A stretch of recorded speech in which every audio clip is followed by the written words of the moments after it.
పిచ్చుక నేర్పిన పాఠం. యువకుడొకడు ఒక జ్ఞాని వద్దకు వెళ్ళాడు.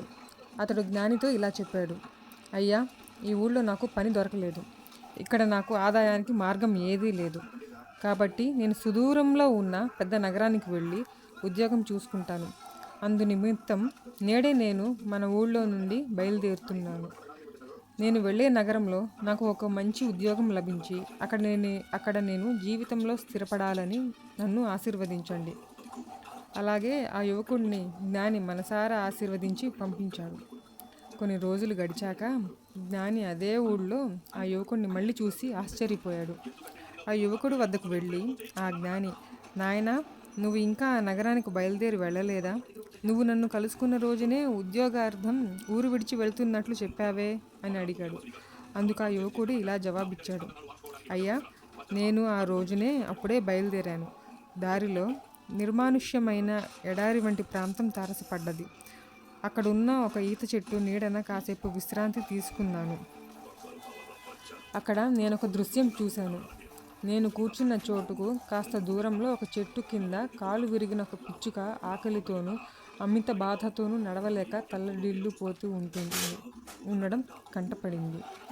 దాన్ని చూసి నేను, ఈ పిచ్చుక దానంతటా అదే ఎగిరి వెళ్ళి ఆహారం వెతుక్కోవడానికి దారి లేదే, ఇది ఎలా బతకగలదు అని ఆలోచిస్తూ ఉండిపోయాను. ఇలా నా ఆలోచనలు సాగుతుండగా ఎక్కడి నుంచో ఒక పిచ్చుక ఎగిరి వచ్చింది. అది తన నోటితో ఆహారం తెచ్చి కాలు విరిగిన పిచ్చుక నోట్లో పెట్టి తినిపించింది. అది చూసి నేను, ఆహా, కాలు విరిగిన ఈ పిచ్చుకకు కూడా ఆహారం లభించడానికి భగవంతుడు ఒక ఏర్పాటు చేసి ఉంచాడే. అలాంటప్పుడు మనిషినైన నేను జీవించడానికి భగవంతుడు నాకొక ఏర్పాటు చేయకుండా ఉంటాడా అని అనుకుని పయనం రద్దు చేసుకొని మన ఊరికే తిరిగి వచ్చేశాను. అంతా విన్న ఆ జ్ఞాని: నాయనా, నువ్వు ఎందుకు ఆ కాలు విరిగిన పిచ్చుకలా ఉండాలని ఆశిస్తున్నావు? తన శ్రమతో తన ఆహారాన్ని సముపార్జించుకొని మరో పిచ్చుకకు కూడా ఆహారం తీసుకువచ్చిన ఔదార్యం గల రెండవ పిచ్చుకగా ఉండాలని నువ్వెందుకు ఆశించడం లేదు అని ప్రశ్నించాడు. ఇతరుల శ్రమలో జీవించాలి అనుకోవడం హీనాతిహీనం. తన స్వకీయ శ్రమతో జీవిస్తూ ఇతరులకు కూడా సహాయపడాలని ఆశించాలి, ఆకాంక్షించాలి. అప్పుడే మనిషి జీవితానికి సార్థకత చేకూరుతుంది. కథ సమాప్తం. గంట మోగకపోవడానికి 32 కారణాలు. ఒకప్పుడు ఇంగ్లాండ్ మహారాజు రాజధాని నగరం నుండి అప్పుడప్పుడు తన రాజ్యంలోని ఇతర ఊళ్ళను సందర్శించడం ఒక ఆనవాయితీగా పెట్టుకున్నాడు. ఆ విధంగా సందర్శిస్తున్నప్పుడు ఆయన కొన్ని సందర్భాలలో ఆ ఊళ్ళో గల చర్చిలకు కూడా వెళ్ళేవాడు. అప్పుడు ఆయన గౌరవార్థం చర్చిలలో గంట మోగించడం రివాజు. ఒకసారి మహారాజు ఏదో ఒక ఊళ్ళోని చర్చిని సందర్శించడానికి వెళ్ళాడు. ఆ రోజు ఆ చర్చిలో మహారాజు రాకను సూచిస్తూ గంట మోగలేదు. దాంతో మహారాజుకు కోపం వచ్చింది.